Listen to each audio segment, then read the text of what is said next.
הערב הזה, ערב של חג לעם היהודי, הוא ערב קשה ועצוב. חודשיים אל תוך המלחמה, 5 לוחמים נפלו ביממה האחרונה בלחימה בעזה. בהם גל איזנקוט, בנו של גדי איזנקוט, חבר קבינט המלחמה ורמטכ"ל צה"ל לשעבר. גל, בן 25 במותו, נפל בקרב בפאתי ג'באליה. בקרב אחר בדרום הרצועה נפל רס"מ במילואים יונתן דוד דיץ', בן 34 בחריש, לוחם בגדוד הסיור 6623. סמ"ר עמית בונצל, זכרו לברכה, בן 22 משוהם, לוחם וסמל מחלקה בסיירת צנחמים. סמל ראשון אלמנאו עמנואל פלקה, בן 22 מקריית גת, לוחם ביחידת דובדבן שבחטיבת הקומנדו. ורס"ל במילואים מאור גרשוני, זכרו לברכה, בן 24 מיוקנעם עילית, מפקד ולוחם הנדסה בגדוד 8173 חטיבת עציוני. יהי זכרם ברוך. אנחנו פותחים איתך, רועי שרון, עם הפרטים על כל התקריות שבהן נפלו החללים, אבל בוא נפתח עם התקרית שבה נפל גל איזנקוט. כן, זה מתרחש היום בצהריים בצפון רצועת עזה, באזור ג'באליה, שכונה שנקראת שייח' זאיד, שכוח שם של חטיבה 551, ביחד עם כוח של יהלום, כוח מיוחד של הנדסה, שההתמחות שלו זה טיפול בפירים. ניטרו לשמדה לפי הצורך, ומתקרבים לפיר הזה אחרי שהם מפלילים אותו, או חושדים בו שהוא ממולכד, ואכן הפיר הזה היה ממולכד. לא יודעים אם כרגע אם זה הפעלה מרחוק, או כתוצאה מפעולה אחרת, אבל המטען שבפיר מופעל, וכתוצאה מכך נפצע קשה גל איזנקוט, כשבאותו זמן גדי איזנקוט, אבא שלו, נמצא שם בחמ"ל של אוגדה 162, חטיבה 551 שבה שירת במילואים. גל איזנקוט בסדיר הוא שירת במגלן, אבל במילואים החטיבה הזאת נלחמת כרגע בגזרה של אוגדה 162, ושם נמצא אבא שלו, גדי איזנקוט, והוא שומע, הוא מבין את ההתרחשויות. בשלבים הראשונים כמובן אף אחד לא יודע, לא שמות ולא רואים פנים, אבל מהר מאוד... בשטח, כן, בתוך שטח ישראל כמובן, בחמ"לים האלה שמנהלים את הלחימה מבחוץ, ומהר מאוד ניגש אליו הרמת ראש המטה של החטיבה, ומעדכן אותו שהפצוע האנוש שפונה במסוק, אנחנו רואים את המסוק שמפנה אותו, מפונה לבית החולים אסותא באשדוד, זה הבן שלך, ככה הוא אומר לו, ומהר מאוד כשהוא מגיע לבית חולים כבר נאלצים הרופאים לקבוע את מותו.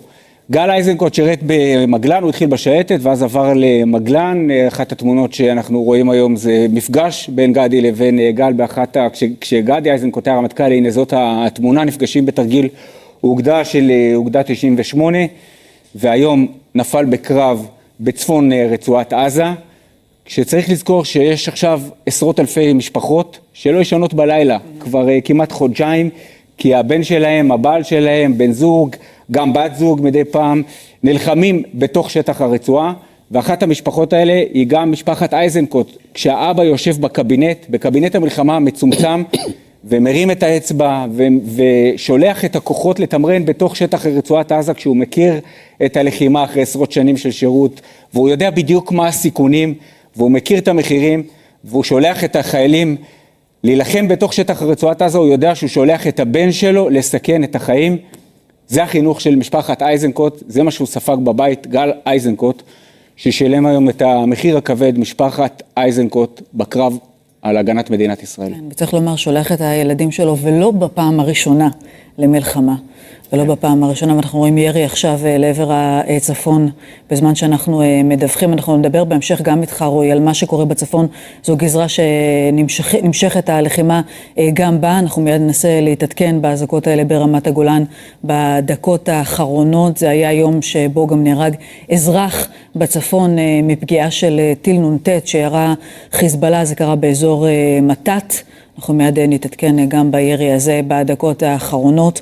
והערב הזה, כשאנחנו חודשיים אל תוך המלחמה, אנחנו במשדר מיוחד הערב גם מכאן בירושלים וגם מכיכר חטופים בתל אביב, ומשם מהכיכר אתה מצטרף אלינו, דוב גילהר, אתה תלווה יחד איתי את המשדר הזה בערב הזה, כשעוד עשרות גם כשאנחנו חודשיים אל תוך המלחמה, דובי, חטופים וחטופות ישראלים עדיין נמצאים בשבי.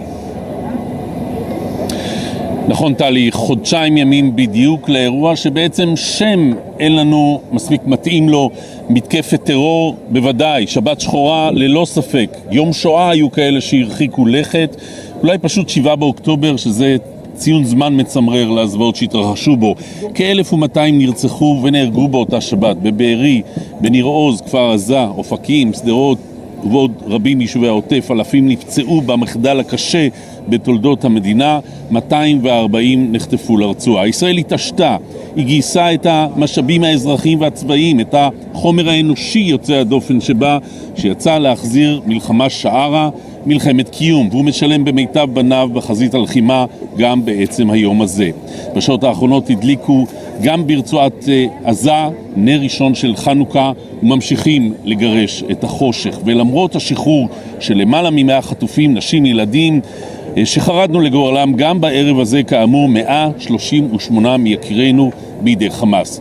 ותמר אלמוג, פה ידליקו נר ראשון של חנוכה בשם אותם 138. כן, חנוכיה למעשה עם 138 קנים, עם אותם לפידים שראינו אחרי מצעד הלפידים.